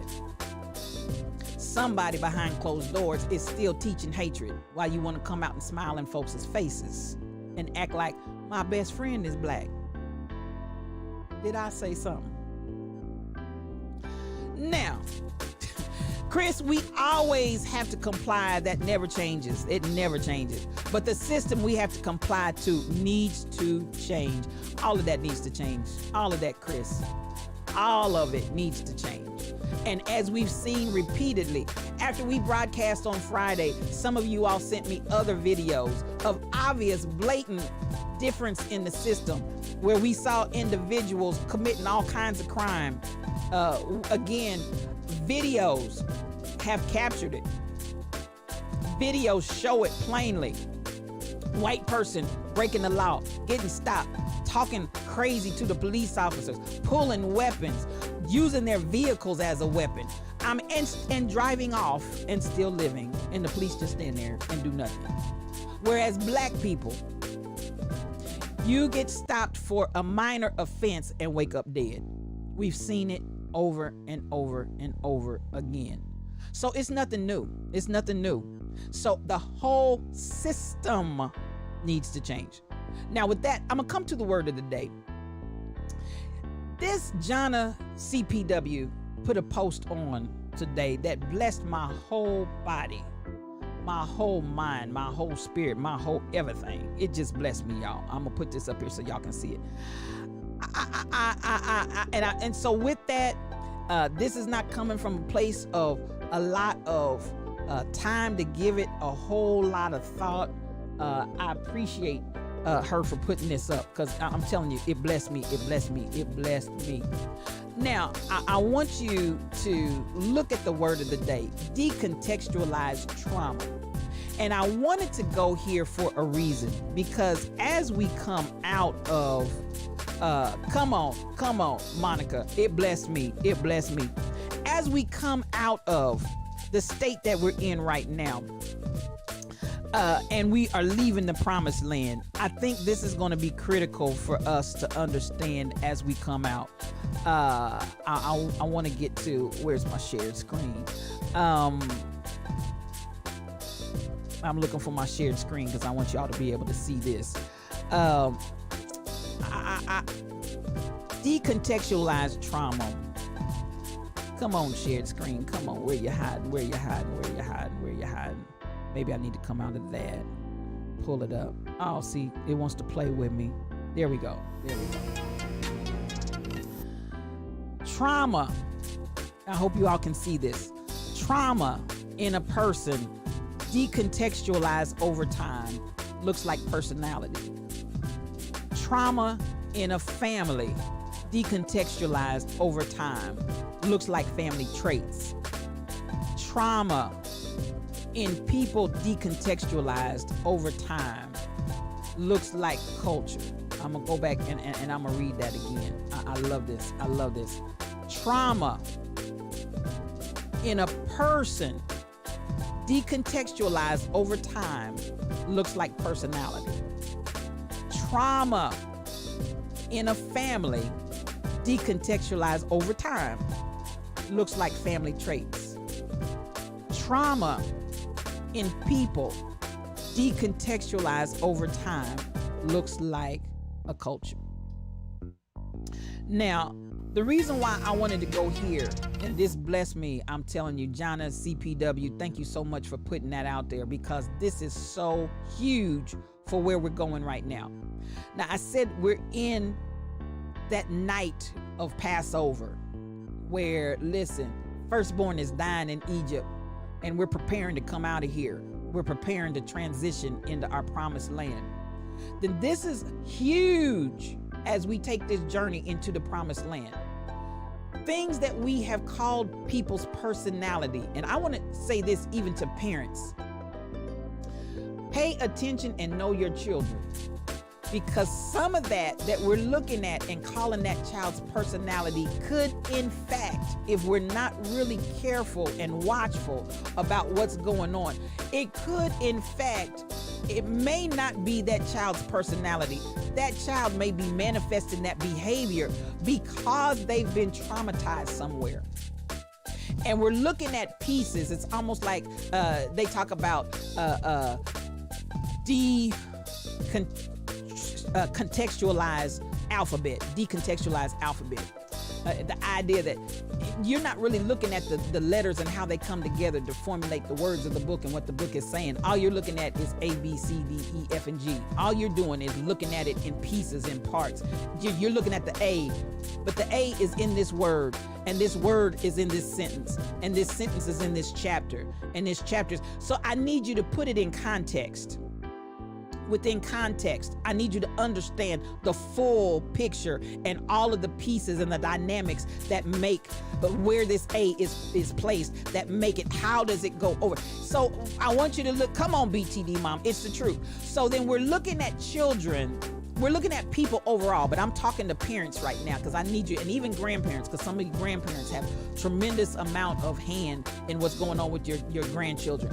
I need you to understand that what you're seeing sometimes, if you've decontextualized it, if you're not looking at it in its fullest and looking at all of what makes this that and what makes this that, all you see is we went to the park.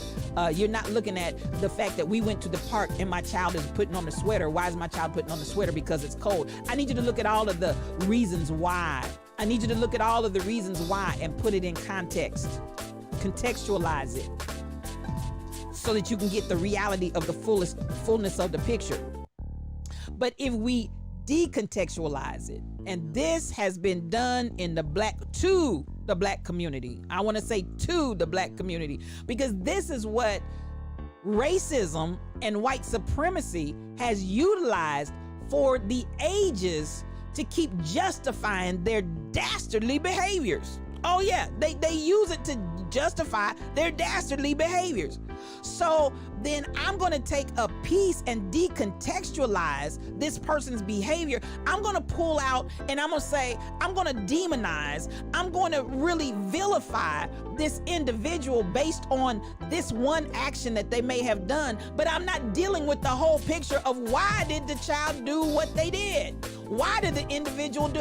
What are some factors behind? Let's get to the root of, let's talk about the whys. Don't just pull out this incident and say, see, this is why. No, this isn't why. This isn't why. This is not why. Even if you deal, I want to deal even with the concept like Chris G said. Even if we deal, we're always told to comply. Okay, let's just deal with compliance, because that's the thing that we hear, and I'm going to say it plainly. Folks that are either insensitive or have some issue in area of white supremacy, they always say, if they would only comply. No, there's a reason why we don't comply. There is a reason why we don't comply. And to get to that, let's first and foremost deal with your white hatred and supremacy that has been oppressively killing us without a cause. Maybe that's a reason why we don't comply. Maybe that's a reason why that soldier, and I told y'all, it burnt my goat when the police chief of that little racist town said that the military personnel that was stopped by those two wannabe officers, those two Barney Fifes that wanted to have some power, those two little officers that obviously got some kind of issue that wanted to stop this man, and he kept driving, not at a high rate of speed, because then you're going to say it was a police chase. He drove until he got to a well-lit area, then did everything by the book of how you should operate when you are being wrongfully detained and pulled over, and you still had the police chief get up and say he is not owed an apology because he should have complied sooner. That is a decontextualized opinion of what happened in that whole scenario. He never should have been stopped, sir. And so yes, you owe him an apology because he never should have been stopped. And then he surely should not have been treated the way that he was treated after he did pull over to try to ensure to the best of his ability his own safety. But all you understand is comply. That is the very essence and an excellent example of decontextualized trauma. And y'all still running around here with your racist self talking about comply. If you had only complied. That is a chief that needs to be fired. And that's exactly what I said, Stacy. And the fact that that was his attitude, are we surprised at the attitudes of the officers on his force? His little town only had 6 officers. He didn't need no more than 6. He didn't need the 6 he had. Matter of fact, he didn't need to be, as the police chief, he didn't need to be on there. But this is what we as a people have dealt with repeatedly down through the years. And so at the end of the day, we look at this decontextualized trauma. And then we come out and say that's that person's personality. So I'm gonna say it again to parents, pay attention to your babies. Pay attention. Good morning, Lank Boy. Good morning to you. So glad that you stopped by on today. Pay attention to your children and do not decontextualize something that really may be telling you all day long, screaming at you. There's a trauma that has happened to me. There's a trauma that has gone on in my life. And we walking around, well, you know, that's his personality. That's her personality. No, it's not. No, it's not. It's trauma. Now, then they took it the next place. Trauma in a family, decontextualized over time. Looks like family traits. So I'm gonna go here. Y'all ain't ready for me, because I might make some of y'all mad. You know, we had that conversation the other week about parents cussing out their kids. And I got all kinds of responses. Because some of you in my chat, I understand it. Some of you in my chat could not embrace that cussing out your child is a form of abuse. I get it. I get it. I get it. At the end of the day, I want to propose to you that what you are manifesting, my mama cussed me out and I'm a good person. Yes, you are a good person. But I want to propose to you, and your mama was a good person too. I'm not trying to make her a bad whatever. But I am trying to get you to understand that that's decontextualized trauma over time. That makes it seem like that's a family. We do that in my family and it's okay. You don't cuss your kids out. I know that's a judgment statement. It's my show. This is your spiritual thought leader, Regina L. Stillman. And this is Yes You OQ, and it's my show. You can disagree with me, but it is emotional and mental trauma when you cuss your kids out. I'm just saying. Now y'all can disagree with me. Go ahead. Go ahead. Get in the chat. Tell me you disagree. But I purport to you that what you are exhibiting is decontextualized trauma. And this is what I want you to hear me on, because no sooner than we had that discussion on here, and many people were, cause honey, my mama and my grandma and my daddy cussed me out. Ain't nothing wrong with that. That's the way we decontextualize trauma. No sooner than we had that conversation, and this is why I'm gonna stand my ground today.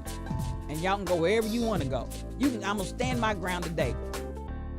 No sooner than we aired that show, I immediately had an encounter with a 14-year-old black queen who is traumatized because her dad cusses her out on a regular. Now, she puts on a front in front of the people. And this isn't because she watched the show. This is totally unrelated. Now, I want y'all to hear me. This is totally unrelated to our conversation in the show. As soon, I mean shortly thereafter.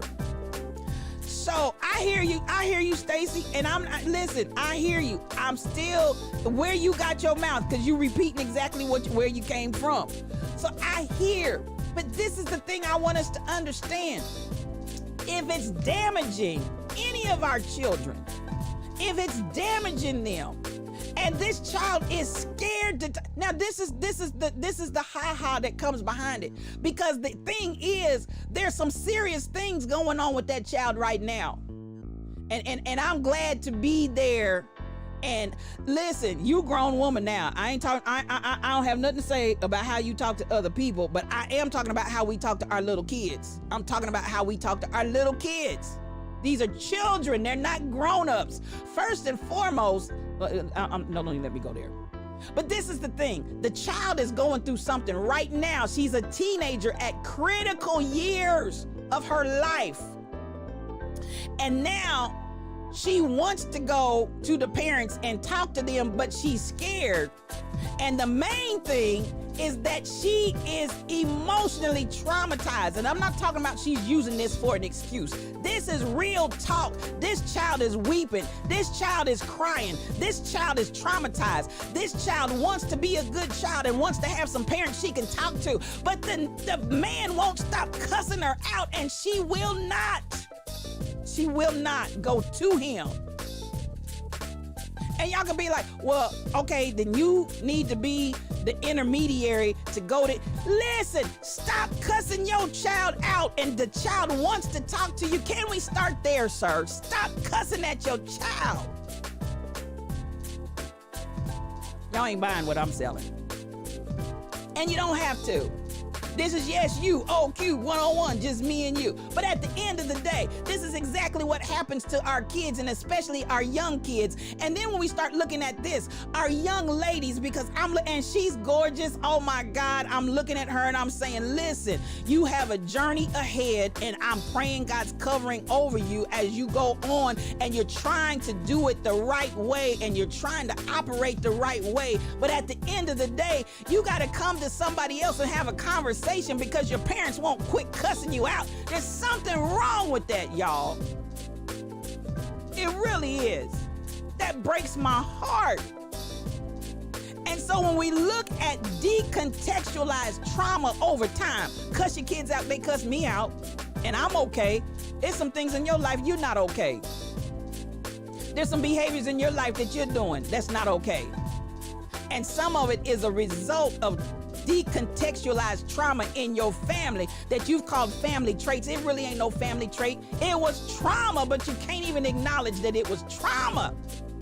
But it was. Oh, and I'm not throwing off at you, because I got my own areas. I was raised in a Christian home, but at the end of the day, just because the home is Christian and the home is going to church, and my family was, they love God, wasn't no doubt about it. But some of the behaviors that we did were not healthy behaviors, and folks walked away traumatized, and we tried to say it's a family trait. No, it's not. It's decontextualized trauma, and somebody's got to break the curse. Somebody's got to stop it. Oh, it ain't just about cussing. It's about anything that's traumatizing to people. And we keep on doing it over and over again, because this is how we do in my house. And then what happens in our house stays in our house. You know, when you got to do all of that, something ain't right. When you can't let the children tell what's going on in your raggedy house, something ain't right. Y'all ain't buying what I'm selling. Something ain't right in your house. I don't care how Christian and how much you speak in tongues. Folks are traumatized. Thank you for the biddies. And we've got to walk away from decontextualized trauma that we've been operating in over time, sometimes for generations and generations. But we got to identify this is trauma. It is not a family trait. Call a spade a spade. My family, I love them and they love me, but we was jacked up because we were operating in trauma that never got addressed. Woo, y'all ain't ready for me this morning. I feel something down in my shando. You'll know the truth, and the truth will make you free. You trying to figure out all these different things that are going on in your household, all these things that are going on with your kids and your grandkids. Some of it is a direct result of decontextualized trauma. Call a spade and stop the behavior. Good Lord from Zion. Am I talking to anybody? I don't know why she won't talk to me. Because you cuss her out every 2 minutes. And she's traumatized. She's traumatized. I'm telling you, it hurt my heart. It hurt my heart. And the first thing I thought about was the conversation that I had. Y'all know what the conversation, Kirk Franklin, and it's okay, y'all get out of that man's family. I'm not trying to get in that man's family. I'm trying to deal with the issue that y'all think it's okay to cuss your children out. Something's wrong. You think it's okay to molest your kids? Something wrong.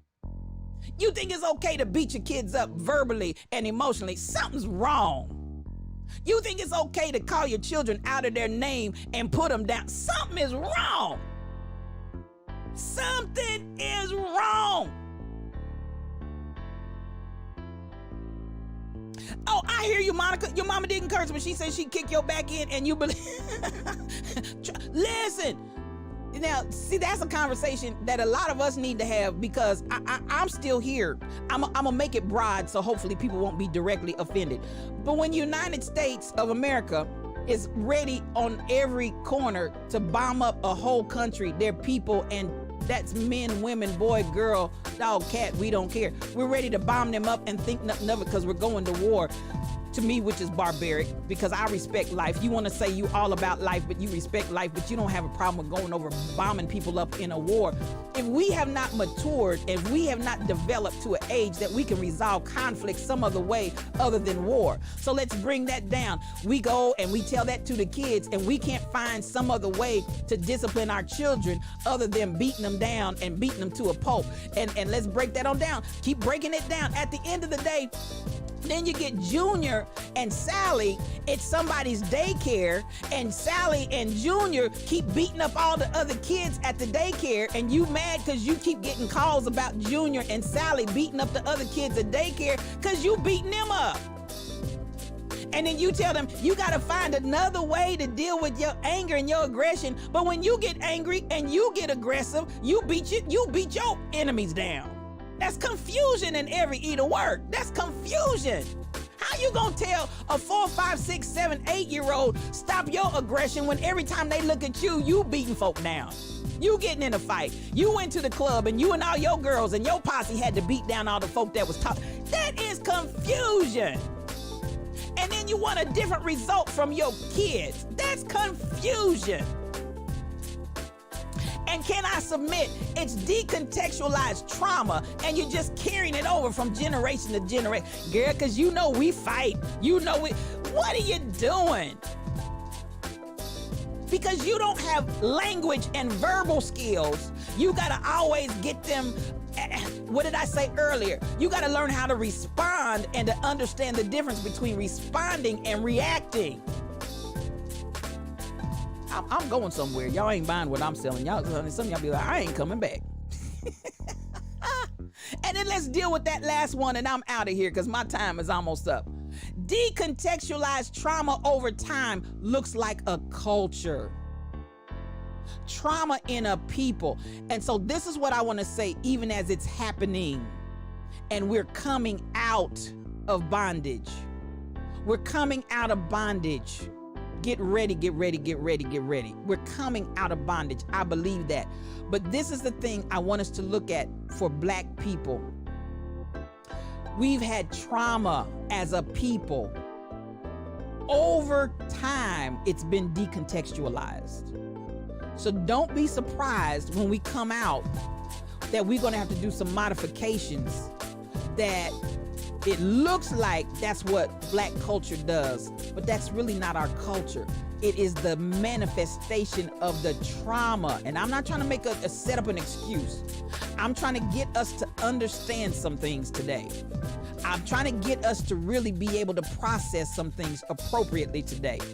So when we recognize that Black people and other minority groups that have been traumatized over a long period of time, and it's being decontextualized. We haven't dealt with the components of the trauma and how we got here. It may look like that's Black culture, but it's really not Black culture. It's really not anybody's culture. It's indicative of people that have been abused, people that have been marginalized, people that have been overlooked. And this is the behavior that they've manifested with. but that's not really who we are. That's trauma manifesting. And I'm gonna take this back and I'm gonna close with this. I want to go back to the children because my heart is always with the children. Some of y'all grown and you can't teach an old dog new tricks. Y'all ain't gonna learn nothing new because it's the way it is. It's the way they did it for you, and you ain't gonna change. I don't care how jacked up you are right now. You ain't gonna change. Thank you, Barbara. That's my sis, Barbara Hardy. I love her. I love her. That's my sis. You ain't gonna change. You ain't gonna do nothing different. Thank you for liking the stream. So you're not gonna hear a word I'm gonna say. That's okay. You stay over there. Like I said, that's all right. Go ahead and be Go ahead and be silence of the lambs. At the end of the day, just be ever so clear.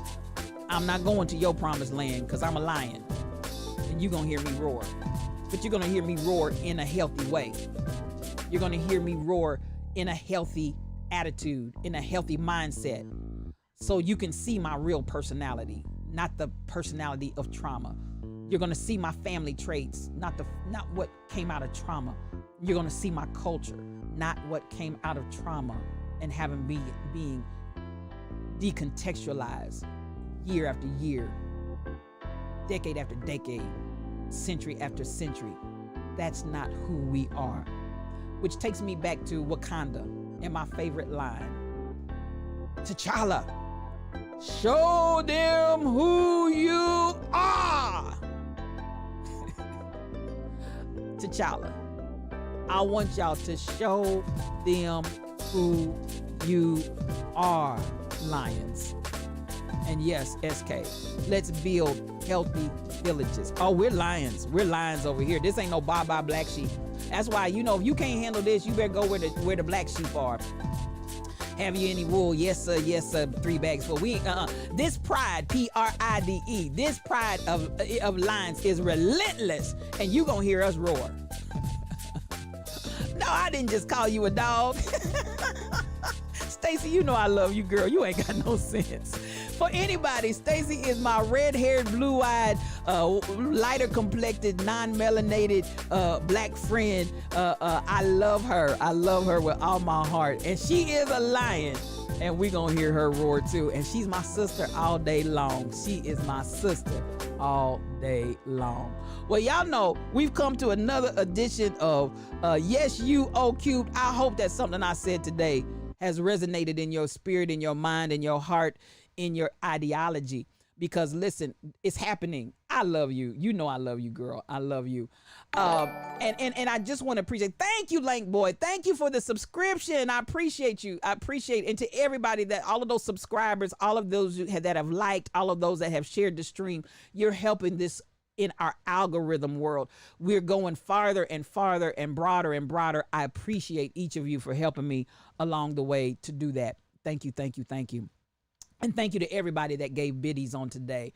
Your subscriptions and your support helps me to continue to expand and do all the things I need to do for this podcast. I love you so much. Now, y'all know how we do. It's time to get on up out of here before my engineer tells me I'm over time. She gonna tell me cut. She gonna tell me cut it off. And I can't do like normal preaching. We have 4 closes. I can't do 4 closes. Thank you, Lank Boy. I appreciate you, man. I appreciate you. We gonna get on up out of here. I love you guys. Well, I feel for my brother and I feel for my sister. This has been Yes You O Cubed 101, just me and you. And this is your spiritual thought leader, Regina L. Stillman. And I want to appreciate everybody that came in the stream and those that didn't come in and talk. You just listened along the way. Thank you for being out there. I want you to know I love you, I love you, I love you. Now I want to encourage you to follow me on Facebook, YouTube, Twitter, Twitch, Anchor, Discord, and more. And I'm getting ready to pick some of those up. I'm on Patreon. I'm getting ready to start a subscriber only over there where I'll be talking in depth and doing some very personal one-on-one things with you guys that come in Patreon. So I'll keep you updated on that. I'll let you know. Goodbye, Stacy. So glad to see you. Thank you again for sitting in with us. Now, as my friend Rhonda Royal, or Royal Confessions, as she's known over here in these Twitch streets, as she says, if you don't deal with it, it will deal with you. And we always say this, don't just talk about change, but beloved, please be the change. And I always put it this way, it ain't just about little old me. It's us, you, me, we all. And at the end of the day, I want you to know, I want you to have peace for your journey. I love you guys, I really do. See you tomorrow morning, 7 o'clock.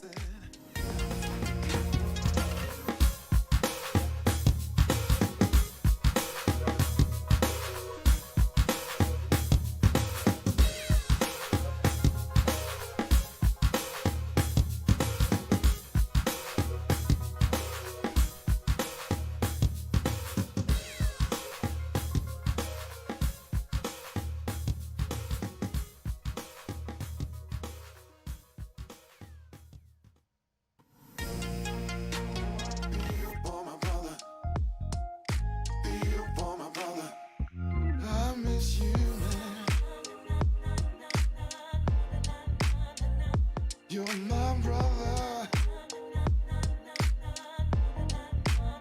I said I love you, babe. I won't forget you, no. Oh, no, no. Oh, no, no, no. It's time to feel life is cheap. Everything's disposable and so are we. Can you hear me? Life is real, yeah. And if there's a heaven above, please start showing a brother real love. 'Cause I wanna go home.